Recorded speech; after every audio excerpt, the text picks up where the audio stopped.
तो जनाब ने कल Q&A रास्ते में बीच में ही छोड़ दिया था। भाई रात हो गई थी, सोना भी तो जरूरी है। अब चालू की तरह से पूरी रात जगराता थोड़ी ना करते हैं। लेकिन फिर अपना जब इनकी मॉर्निंग हो गई तो जो भी कुछ सवाल थे वापस से उनके जवाब देने पर आ गए। मैंने कुछ मिस कर दिए क्योंकि मैं आज सारे दिन बाहर थी, जैसे कि आपको सबको पता था, मैंने कल रात पॉडकास्ट में बोल ही दिया था। तो कुछ ऐसे थे जो सिर्फ 8 घंटे पहले के रह गए थे, लेकिन उससे पहले भी उन्होंने डाल लगे थे। तो क्या वो जनाब ने रिमूव कर दी? क्योंकि और भी कई सारे थे जो इसी गाड़ी में बैठे हुए ये बोल रहे थे कि जनाब बच्चों देखो आपको सब ऐसे बोल रहे हैं, सब आपको आई लव यू बोल रहे हैं। बच्चा आई लव यू भी बोल रहा था, बहुत सारी चीजें थी। तो जनाब वो वाली स्टोरी आपने इतनी जल्दी रिमूव क्यों कर दी? वो तो 24 घंटे से पहले रिमूव अपने आप ही हो जाती है। जब 24 घंटे होते हैं खुद ही रिमूव हो जाती है। तो आपने 24 घंटे से पहले क्यों रिमूव कर दी? सिर्फ 8 घंटे पहले की 4 स्टोरी है। अभी उसमें क्या बात थी? अच्छी बात तो थी, बच्चा अच्छे से बोल रहा है, सबको आई लव यू टू बोल रहा है, उसकी मम्मा भी बहुत कुछ कहलवा रही थी। जनाब Q&A करते हैं, लेकिन अगर उसे 100% जो है आज़ादी से नहीं कर सकते या फिर लॉयल्टी से नहीं कर सकते या फिर सही सवाल नहीं ले सकते तो मत किया करें। क्योंकि वो जो जितने भी सवाल हैं ना वो सारे के सारे आपके खुद के हैं, आपकी खुद की टीम के हैं। क्योंकि मैं क्यों कह रही हूँ, चलिए बताती हूँ आपको। Hi friends, welcome back to my channel. Channel में न्यू है तो चैनल को सब्सक्राइब कर दें और साथ ही साथ बेल आइकन प्रेस कर दें, जिससे कि हमारे आने वाली वीडियो की नोटिफिकेशंस आपको पहले ही मिल जाए। मैडम का व्लॉग आया है, मैडम के व्लॉग में किस तरह के कैसे कमेंट्स आए हैं ये आपको पता है। मैडम के पचका कलेक्शन के बारे में कैसे कैसे कमेंट्स आते हैं ये सब आपको पता है। कमेंट कैसे आते हैं वो भी पता है और किस तरह की बातें चल रही है वो भी आपको पता है। अब जो रिएक्शन चैनल वाले बोलते हैं वो तो है ही वही, उनको तो इन्होंने एक टैगलाइन दे दी है। ये नहीं पता कि जब ये भी एक यूट्यूब की कैटेगरी है, जैसे कि रिएक्शन, रोस्ट, टेक्निकल नॉलेज का, एजुकेशन का, डेली व्लॉग का, तो जिस तरह की अलग अलग कैटेगरीज हैं उसी तरीके की ये भी रिएक्शन चैनल भी एक तरीके की कैटेगरी है, और जिसे हमें यूट्यूब पूरी अथॉरिटी देता है और गाइडलाइन फॉलो करते हुए। ऑब्वियसली गाइडलाइन तो उसमें भी है भाई। आप उसमें व्लॉग जो डेली व्लॉग दिखाते हो उसमें आप अननेसेसरी कोई भी ऐसी चीज नहीं दिखा सकते जो यूट्यूब की गाइडलाइन के खिलाफ है। जब उन पर कंप्लेंट की जाती है तो वो वीडियो टेक डाउन करनी पड़ती है। अच्छे बड़े से बड़े व्लॉगर की भी वीडियो टेक डाउन हुई है। तो इसलिए ऑब्वियसली जितनी हमें जो है गाइडलाइन के तहत अथॉरिटी मिली हुई है या इजाजत मिली हुई है उसी के अकॉर्डिंग जो भी रिएक्शन रोस्ट चैनल वाले हैं वो उसी हिसाब से अपना वर्क करते हैं। यही वजह है कि जिसकी वजह से ये लोग भी कुछ नहीं कह सकते, क्योंकि ये लोग अपना कंटेंट अपलोड कर रहे हैं और जो रिएक्शन चैनल वाले हैं वो अपना कंटेंट अपलोड करते हैं, जिसको खुद यूट्यूब ही प्रमोट करता है, यूट्यूब ही रिकमेंड करता है, यूट्यूब ही व्लॉग देता है, यूट्यूब ही एड लगाता है और यूट्यूब ही पैसा देता है। क्योंकि अगर ये यूट्यूब की पॉलिसी के खिलाफ होती तो सबसे पहले यूट्यूब वो चैनल ही बैन कर देता। बट हाँ, आप अब्यूजिंग लैंग्वेज यूज नहीं कर सकते, आप किसी को अब्यूज नहीं कर सकते, कुछ गलत नहीं दिखा सकते, बच्चों को नहीं दिखा सकते। पर मुझे एक बात समझ में नहीं आती, जब हम शॉर्ट वीडियो या कुछ भी डालते हैं तो ऐसा होता है कि यूट्यूब, आपने भी बहुत बार नोटिस किया होगा अगर आप यूट्यूब चैनल चला रहे होंगे तो, कि जब बच्चे आ जाते हैं उसमें, मेरे साथ तो अक्सर यही होता है क्योंकि भाई आपको पता है कि जो दूसरा चैनल है उसमें बच्चे हैं, भतीजा भतीजी भांजे सब हैं, ब्रदर इन लॉ के बच्चे भी हैं, सब है। तो जब बच्चों से माशाल्लाह भरा हुआ परिवार होता है, जब उस परिवार में जाते हैं तो ऑब्वियसली वो सब भी रिकॉर्ड होता है। तो बच्चों की वजह से ना ऑटोमेटिक उसके कमेंट्स ऑफ हो जाते हैं, लेकिन इन लोगों के कमेंट्स ऑफ नहीं होते। मे भी हो सकता है ये बार बार उसको जाकर ऑन कर लेते हो। एनीवे व्लॉग में ज्यादा नहीं होता, लेकिन जो शॉर्ट वीडियो होती है उसमें डेफिनेटली, और शॉर्ट वीडियो ये ज्यादा डालते नहीं, तो बहुत सारी चीजें उसमें ऐसी होती है। और मैंने आपको बताया भी था कि शादी थी घर में जनवरी में, और उसमें बच्चों ने जो धमा चौकड़ी मचाई थी भाई साहब, डांस करते करते, और वो भी हाई गर्मी पे ऐसा डांस कर रहे थे बिल्कुल एकदम बेसुध होके, मस्ती में मगन होके, कि यूट्यूब को लगा कि बच्चों से ज़बरदस्ती कराया जा रहा है। और वो बच्चे जो थे वो रुक नहीं रहे थे। मतलब मेरी कज़न जो थी वो उसको बोल रही थी कि बेटा आप मत करो, आप छोटे हो, आप बीच में बड़े बड़े बच्चे डांस कर रहे हैं तो आप ऐसा ना हो कि आपको लग जाए। तो वो उसको हटा रही थी और वो कह रहा था कि नहीं मुझे तो इन सब के साथ ही डांस करना है। तो बस वो उसको हटा रही थी और यूट्यूब को ऐसा लगा। फिर मैंने मेल वगैरह किए, उनको जो है एप्लीकेशन भेजी, लिखकर फॉर्म फिल किया। सो फिर वो मैनुअली चेक हुआ और वो लगभग 2 महीने में फिर मेरा चैनल रिटर्न हो गया। तो ऐसा भी होता है। तो अगर आप जो है यूट्यूब मैनुअली या जो है मशीनरी किसी भी तरह से चेक होता है और आपको कोई भी चीज़ ऐसी लगती है, और आपको भी अगर ऐसी कोई चीज़ लगती है, तो वीडियो को वो चीज़ें हटानी पड़ती हैं, वीडियो में से वो चीज़ें हटानी पड़ती है, क्योंकि यूट्यूब की गाइडलाइन उसको नहीं करती। अच्छा भाई, कुछ चीज़ें रह जाती हैं कभी कभी, लेकिन वो जब हत्ते चढ़े पड़ेंगी यूट्यूब के, वो तब हटानी पड़ेंगी, देर से सही या सवेर से सही। लेकिन इंस्टाग्राम पे तो ये भी ऐसी प्रॉब्लम नहीं थी, ऐसी भी पॉलिसी नहीं थी। तो भाई आपने हटाई क्यों बच्चे की वीडियो? मैंने वो देख ली थी एक्चुअली, क्योंकि मैं घर से बाहर थी। सो क्योंकि मुझे लगा कि चलो अभी तो इतना टाइम है, तब हम उस पर बात कर लेंगे। बड़ा क्यूटली वो बच्चा जब आई लव यू टू बोल रहा था कि किसी ने कहा कि रूहान को कहिए कि मैं उसको बहुत प्यार करती हूँ या करता हूँ, पता नहीं मेल था या फीमेल, इस तरीके से। लेकिन वो 2 स्टोरी जिसमें रूहान अच्छे से बात कर रहा था, बोल रहा था या रिप्लाई कर रहा था, मैडम भी थी, वो स्टोरी अब वहाँ से हट गई। एनीवे जो हमने कल स्टोरीज पर बनाया था उसमें मैंने कहा था कि मैं वेट करूंगी कि जो मुझे कुछ स्क्रीनशॉट भेजे गए हैं या जो इनके जवाब है, जब उन्होंने लिखकर स्क्रीनशॉट ले लिए थे कि मैं ये सवाल वहाँ पर पूछना चाहती हूँ या चाहता हूँ अपने, तो जो और लोग थे वो ये देखना चाह रहे थे कि हमें भी सवाल पूछने का पूरा हक है, क्योंकि हम आपके व्यूज़ जो है बढ़ाते हैं, हम आपको व्यू देते हैं और हम आपको शुरू से फॉलो कर रहे हैं, तो ऑब्वियसली हमें सवाल पूछने का पूरा अधिकार है। अगर हमें कोई भी ऐसा प्लेटफॉर्म मिल रहा है या फिर हमें उस तरीके का मौका मिल रहा है, ऑब्वियसली जनाब ने मौका दिया कि भाई पूछो। आस्क मी का मतलब क्या होता है कि आप कुछ भी पूछ सकते हैं और मैं जवाब देने के लिए तैयार हूँ। तो जनाब सवाल जब आप ले ही नहीं रहे तो जवाब दोगे कहाँ? तो ये अच्छा तरीका है कि वो सवाल ही ना लें, बस अपनी टीम से कोई भी सवाल उल्टे सीधे से डलवा दें, जो मतलब के हों या बेमतलब के हों। तो खैर जो जनाब ने नहीं लिया, क्योंकि 3 दिन तक जनाब वो चलाएंगे नहीं अपना Q&A। ऑलरेडी उन्होंने 2 दिन चला दिया, बहुत बड़ी बात थी। पहले दिन थे वो घर पर थे, दूसरे दिन जब चलाया तो कहीं घर से बाहर है। ऑब्वियसली व्लॉग भी बना लेंगे तो डाल भी देंगे, क्योंकि तबीयत तो अब ठीक लग रही है उनकी देखने में। क्योंकि जब तबीयत खराब थी, जब उन्होंने पहले दिन Q&A कहा, फिर ये कहा फ्रेंड्स तुमने देख लिया होगा डीपी के व्लॉग में मेरी तबीयत खराब थी, तो अब तबीयत भी ठीक है, बाहर भी जा रहे हैं, तो ऑब्वियसली कोई काम होगा, कुछ भी जो भी रीज़न रहा होगा, तो व्लॉग तो डेफिनेटली बनेगा, तो आ ही जाएगा, पता चल जाएगा। पर जो स्टोरी के जवाब दिए हैं वो सवाल प्रॉपर नहीं लिए। ये एक और प्रूफ है कि ये लोग कितने फेक होते हैं। उनको अपने मन की बात बोलनी होती है। और जो किसी ने मेरे को कमेंट किया, वो बिल्कुल कितना सही कमेंट किया, पहले मैं वो कमेंट लेना चाहूँगी। तो मैंने कल एक कम्युनिटी पोस्ट लगाया था कि फ्रेंड्स सवाल पूछने हैं तो आप अपने सवाल पूछो, अगर हो सके तो मुझे अपने साथ शेयर कर देना, मतलब मेरे साथ शेयर कर देना कि आपने क्या सवाल पूछे हैं, कि देखते हैं कि जनाब जो है वो रियल में सारे सवाल लेते हैं या फेक सवाल होते हैं। क्योंकि हमें पहले भी बहुत बार लगा, क्योंकि जब इनको अपनी बात कुछ भी कन्वे करनी होती है, बतानी होती है, किसी को बैश करना होता है, किसी को जो है ज़बरदस्ती की वो बात बतानी होती है जो नहीं भी होती है, व्हाटएवर कुछ भी आप समझो कि जो एक्चुअली ये बताना चाहते हैं, जिस भी रिगार्डिंग बताना चाहते हो, बस उसी बारे में Q&A करने बैठ जाते हैं।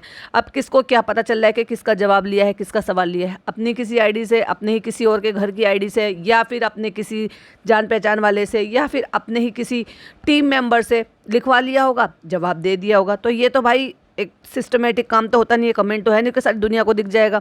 वो ऐसा DM का मैसेज होता है जो सिर्फ और सिर्फ जनाब को दिख सकता है या Q&A करने वाले को दिख सकता है। तो प्रियंका है हमारी YT फैमिली मेंबर, जो लिखते हैं मेरे उसी पोस्ट पर, एक बात प्लीज़ नोटिस कीजिएगा, किसी भी पर्सन के क्वेश्चन नहीं लेते जनाब, वो तो जनाब को हेटर्स को सुनाना होता है, इसलिए वो अपना प्रमोशन या फिर अपना प्रमोशन करना होता है, तभी Q&A ले आते हैं और खुद ही के क्वेश्चन करते हैं और आंसर भी कर देते हैं। पब्लिक का एक भी क्वेश्चन नहीं होता है, मे बी 1 या 2 हों, बाकी सब जनाब के ही होते हैं। मैडम और पीपी का दोनों, इनको कुछ बोलना होता है तो ऐसे कह देते हैं, ये अच्छा नया सीख लिया इन्होंने। एग्जैक्टली इनकी भी सोच बिल्कुल मेरी तरह से है, जो मैं सोच रही थी या बाकी लोग सोचते हैं, वो सब वही सोच रहे हैं जो सबको दिख रहा है।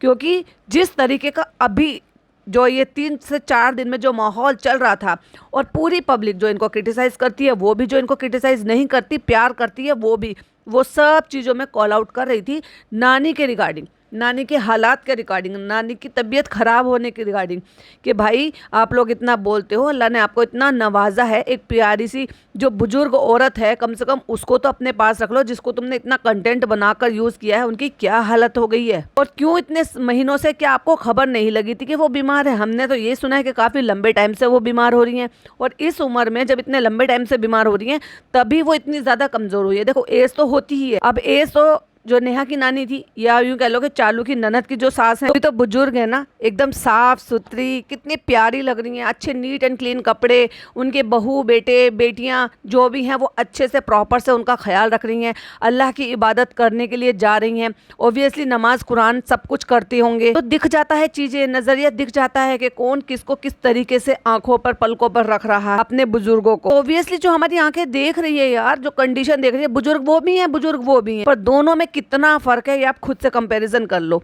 और अगर इनको यही है, क्योंकि पहले भी इन्होंने अपने मामू लोगों को नीचा दिखाया था, ये सब कह के कि भाई कह के क्या दिखा के एक्चुअली कि नानी को यहीं एडमिट करा लिया, यहीं रखा, यहीं उनको आराम से करते हैं। और देखिए रहते कैसी हैं, दिखाई तो देता है ना, जमीन पर गद्दे पे पड़ी हुई। कोई किसी की माँ इतनी बुजुर्ग हो कि जिनको जमीन पर बैठने में प्रॉब्लम हो, फिर जमीन पे से उठने में प्रॉब्लम हो, इतनी बुजुर्ग औरतों को चलने फिरने में भी इतनी तकलीफ होती है क्योंकि उनकी हड्डियां कमजोर हो जाती है, बुढ़ापा है, वीकनेस आ जाती है। ऐसे में उनको आराम से नरम बिस्तर जो ऊंचा हो, जो बेड हो या कोई भी चीज हो, उसमें ज्यादा आराम मिलेगा या जमीन पे पड़े हुए गद्दे में ज्यादा आराम मिलेगा। और अगर उनको जमीन पे पड़े हुए गद्दे में ही आराम मिलेगा तो वो अपने घर में भी तो जमीन पे पड़े हुए गद्दे पर सो सकती है ना, पर वो वहां पर अपने बेड पर सोती हैं। लेकिन यहीं पर अगर देखा जाए तो जब वो अपनी बेटी के यहाँ पर आ जाती हैं तो जमीन पर पड़ी रहती हैं, और उसमें भी रात को सुकून की नींद भी नहीं मिलती। वहाँ चालू सारे दिन व्लॉग बनाती रहती थी, सारी रात व्लॉग बनाती रहती थी, कंटेंट क्रिएट करती रहती थी, और बेचारे बुजुर्ग की नींद भी पूरी नहीं होने देती थी। कई बार तो उनको लाख लाख के इधर उधर घूमते रहते थे, उनके ऊपर से कूद कूद के। दरवाजे के पास जस्ट जहाँ पे टीवी है उसी के नीचे उनका गद्दा बिछा दिया और बस बेचारी को लिटा दिया। इतना नहीं होता था इनसे कि उनकी अम्मी जो है, जब तक मेरी माँ मेरे पास रह रही है तो दोनों अम्मी और नानी दोनों आराम से बेड पर सो जाए, और नान को बोल दिया जाए कि भाई वो तू तो जवान बच्चा है, बड़े आराम से तू बेड पर ना सोकर जमीन पर सो सकता है। पर नहीं, क्योंकि बच्चा को इनके यहाँ पुरुष प्रधान है, क्योंकि बेटा है, बेटे को ज्यादा किया जाता है, तो नानी बुजुर्गी में वो जमीन पर पड़ा रहना पसंद करेगी, लेकिन बच्चा लड़का जवान है और ज्यादा चाहिता है तो वो बेड पे सोएगा। वाओ, कितनी अच्छी इनकी सोच है भाई, सलाम है इनकी सोच, और सलाम है उन नालायकों को जो ऐसी चीजों को सपोर्ट करते हैं और अपनी चोंच खोलते रहते हैं। तो ऐसे बहुत सारे सवाल थे जो ये मुद्दा चल रहा था, लेकिन उसमें एक भी सिंगल टाइम भी जनाब ने एक भी क्वेश्चन नहीं लिया कि आपको लगता है कि लोग जो इनको पसंद करते हैं, जो इनको नहीं पसंद करते हैं, जब ये पूछने पे आ ही गए हैं तो वो सवाल नहीं पूछेंगे इनसे, बिल्कुल पूछेंगे। कईयों ने पूछा है और इन्होंने वो सवाल लिए ही नहीं, क्योंकि ये तो इनके हाथ में है ना कौन सा सवाल शो कर कर उनको जवाब देना है और कौन सा सवाल इनको लेना ही नहीं है और इग्नोर कर देना है। तो चलिए, जो इन्होंने अभी जो आज 4 सवाल लिए हैं, जो कि अब मुझे 4 ही दिख रहे हैं, उन्हीं का जवाब दे देते हैं। आपके व्लॉग अब पहले जैसे क्यों नहीं होते? पहले फुल एनर्जी वाले मजे के व्लॉग होते थे। और ये जो राइटिंग स्टाइल है ना भाई, इससे समझ में आ रहा है कि ये कहाँ से बिलोंग करते हैं। अब मुझे ज़्यादा बताने की जरूरत नहीं है, क्योंकि ये जो राइटिंग स्टाइल है ना, ये भाई यहाँ का नहीं है। तो जनाब इसका जवाब देते हैं कि जब जैसा माहौल होता है ना, तब वैसे व्लॉग आ जाते हैं। और पहले जो है कभी खुशी का माहौल होता है तो खुशी खुशी के आ जाते हैं, कभी जो है तकलीफ होती है या मतलब जैसा माहौल होता है उसके हिसाब से आ जाते हैं। अब मैं ये जनाब से पूछना चाह रही हूँ, आज की डेट में कौन सा आपको टेंशन है, कौन सा आपको प्रॉब्लम है, कौन सा आपको दुख है, कौन सी आपकी तकलीफ है?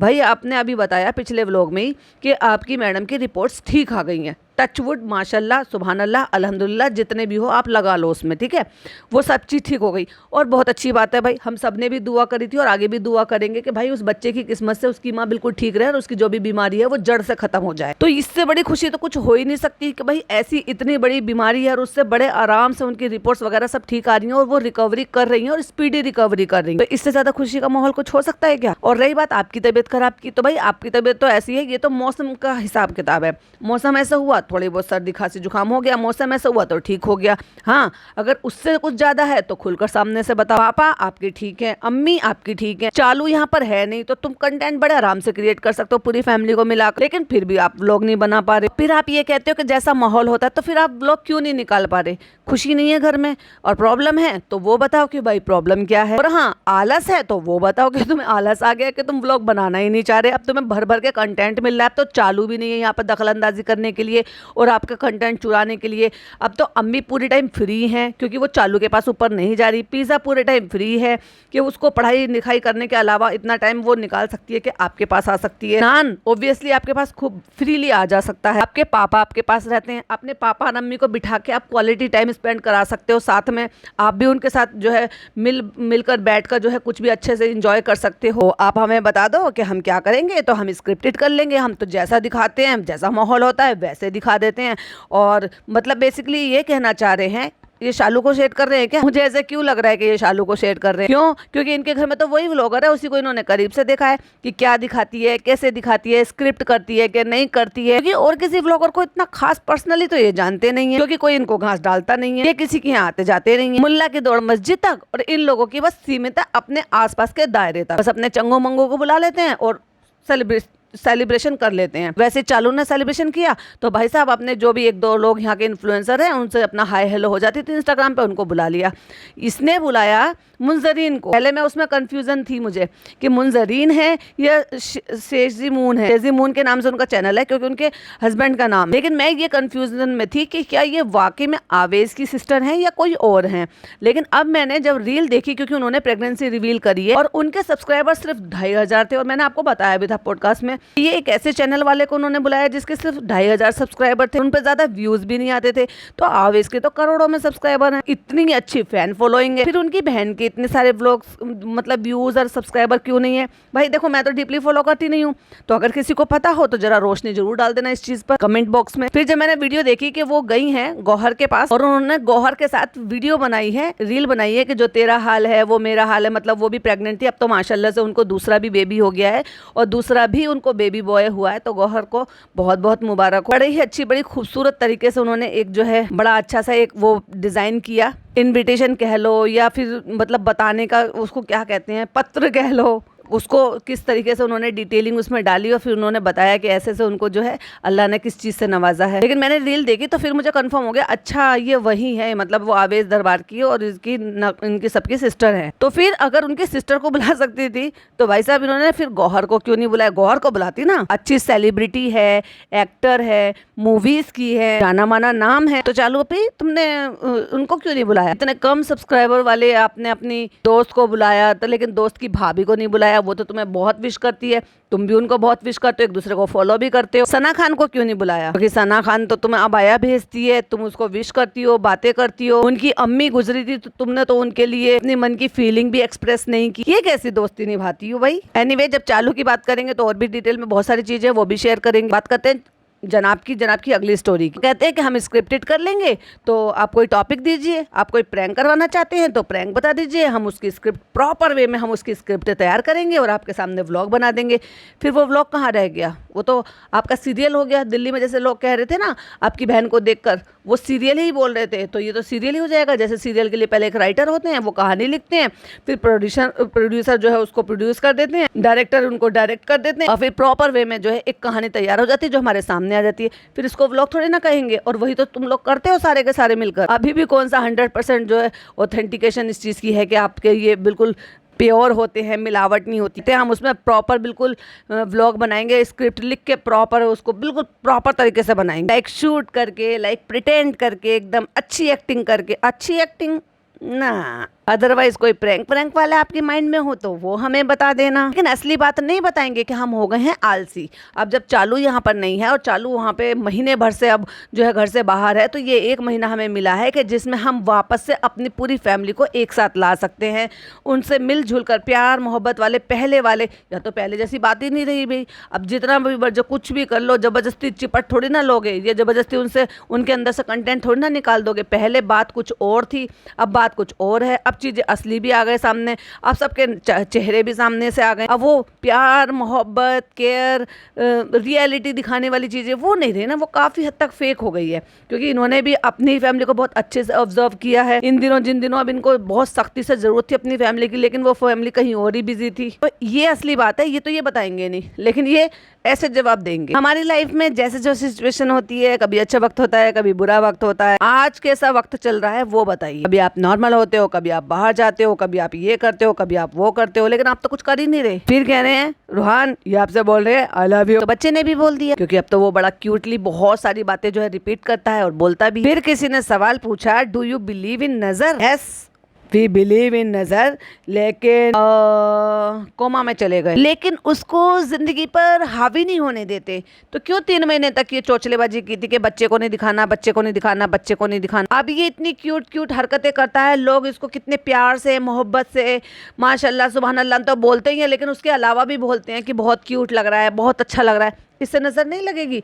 और यही वो तब कहते जब आप पहली बार में ही दिखा देते। तो ये चोचलेबाजी क्यों करते हो, नजर लग जाएगी, नजर, इन्होंने नजर का फंडा इन्होंने शुरू करा था और यही है ये जो चोचलेबाजी करते हैं, 3 महीने से पहले नहीं दिखाना। कई लोग ऐसे होते हैं जो बहुत ज्यादा हर चीज में नजर नजर नजर नजर करते हैं, और तुम लोगों से ज्यादा अंधविश्वासी तो कोई है ही नहीं और शिर्क करने वाला कोई है ही नहीं। उसका सबसे बड़ा प्रूफ तो ये है कि इन्होंने जितने भी घर के बच्चे हैं ना, सबने इन्होंने ताबीज पहने हुए हैं। अभी इतना ज्ञान बांट रहे हैं ये इसी में बैठ के कि हम ये पढ़ते हैं, हम वो पढ़ लेते हैं, सूरत पढ़ लेते हैं, दम कर देते हैं, फूंक देते हैं।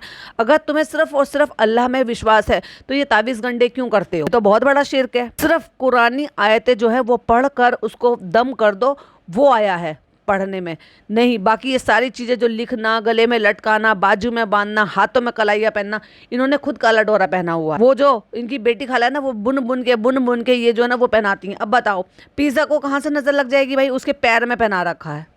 चलो छोटे बच्चों को तो एक बार को कह देते हैं कि छोटे बच्चे होते हैं तो उनको नजर लग जाती है, जब वो क्यूट क्यूट हरकतें करते हैं, बोलना सीखते हैं, तुतली जबान में बोलते हैं, शब्दों को दोहराते हैं, मुस्कुराते हैं। कभी स्लो मोशन में जब उनके बाल उड़ते हैं तो बड़े ही क्यूट से लगते हैं। तो उसमें चलो माना कि एक बार को मान लिया इनकी बात को बड़ा रखने के लिए कि हाँ चलो नजर लग जाती है। लेकिन ये इतने बड़े जनाब को भी नजर लग जाती है कि मैडम इनको जो है कान के पीछे से काजल से टीका लगाती है और इनको जो है डोरा पहना रखा है। इनकी अम्मी एक बहुत अच्छी चीज करती है जो मैं बताऊं, अक्सर मैंने देखा है, लेकिन उसमें भी वो बहुत झोल झाल करती हैं। इनकी अम्मी क्या करती है कि जब भी ये घर से बाहर निकल कर जाते हैं और जब वो कुरान पढ़ती होंगी तो डेफिनेटली सूरह यासीन, सूरह रहमान, ये जो भी सूरा पढ़ती होंगी वो उसका पानी पढ़कर और इनको पीने के लिए देती हैं। बहुत अच्छी चीज़ है, बहुत अच्छी चीज़ है। मैं इसके लिए देखो अच्छी चीज़ है तो ऑब्वियसली यही कहूंगी कि अच्छी चीज़ है। लेकिन उसमें क्या करती हैं ये कि वो जो आवे ज़मज़म है बोतल से देती है कि लो ऐसे ही पी लो, थोड़ी तो तहजीब रखो, उसको ग्लास में डालकर आराम से पियो, इज्जत रिस्पेक्ट के साथ पियो। और मैडम क्या कर रही थी, इतनी बड़ी बोतल थी 1/2 लीटर की,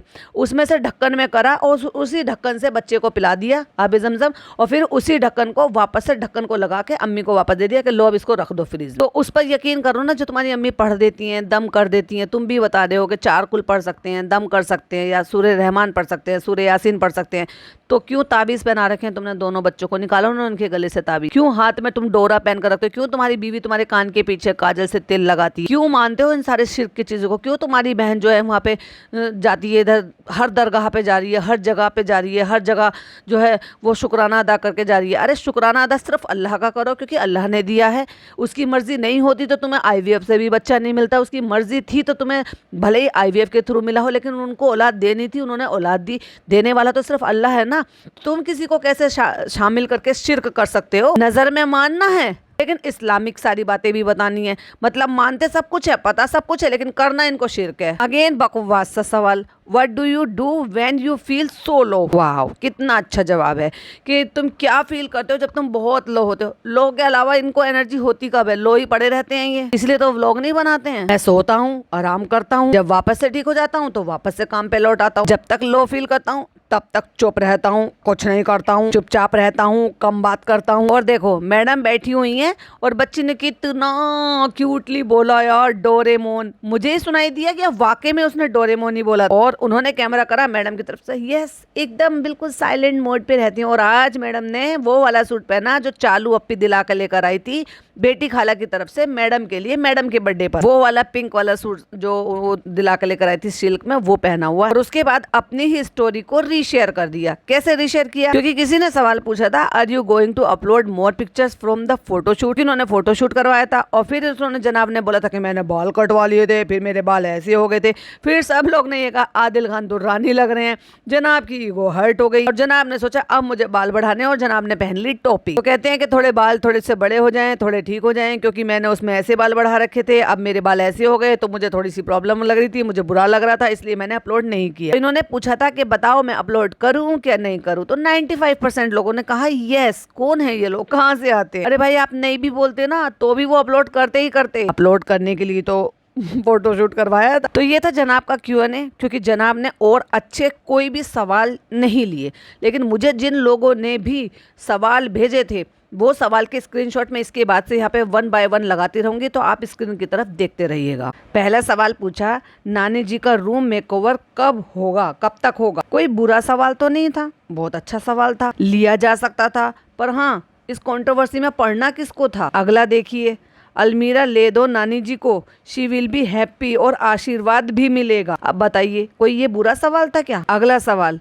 बड़ों को सलाम, युवाओं को प्यार, किसी का दिल नहीं दुखाओ, ये आपके नारे का क्या हुआ? वाओ, ये भी सही सवाल था, क्योंकि अब ये नारा मिसिंग है, क्योंकि अब ये बोलते ही नहीं है। खुश रहिए, प्यार बांटिए, ये इन्होंने टैगलाइन लेने की कोशिश की थी, जो कि रिजेक्ट हो गया। फिर अगेन किसी और ने भी ये लिखा, शायद उन्होंने ही दोबारा लिखा होगा, अलमीरा ले दो नानी जी को, शी विल बी हैप्पी, और आशीर्वाद भी मिलेगा। फिर अगेन लिखा, मैं व्यू देती हूँ आपको, मेरे व्यू के मनी से प्लीज नानी जी के लिए घर का मेकओवर करवा दो। इट मीन्स ये कोई फीमेल है। फिर लिखा है, मेरे सवाल का जवाब कब आएगा? आप जो भी हो, ये आपका सवाल लेने वाले नहीं है और लिया भी नहीं है, क्योंकि ये स्क्रीनशॉट मुझे कल भेजे गए थे, यानी कि 15 को, जब से जनाब ने Q&A शुरू किया, और 16 के मतलब एंड होने से 8 घंटे पहले तक जनाब ने Q&A करा, लेकिन 1.5 दिन में जनाब थक गए Q&A करते करते। अब और कोई सवाल जवाब लेंगे नहीं, क्योंकि उनको वो लेना ही नहीं है, उनको तो सिर्फ वो चीजें क्लियर करनी है जिसके लिए वो Q&A करते। फिर अगेन डेस्परेट होकर लिखा, प्लीज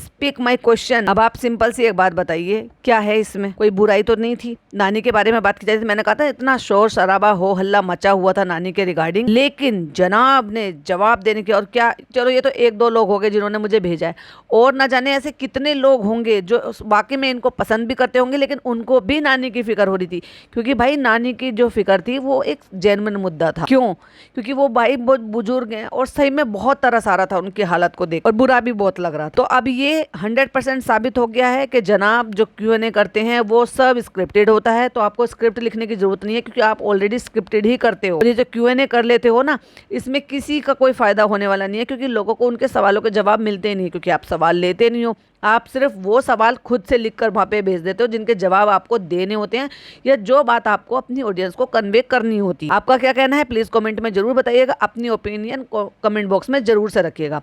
फिर मिलती हूँ एक और नई वीडियो के साथ। टिल देन बाय बाय, अल्लाह हाफिज, टेक केयर।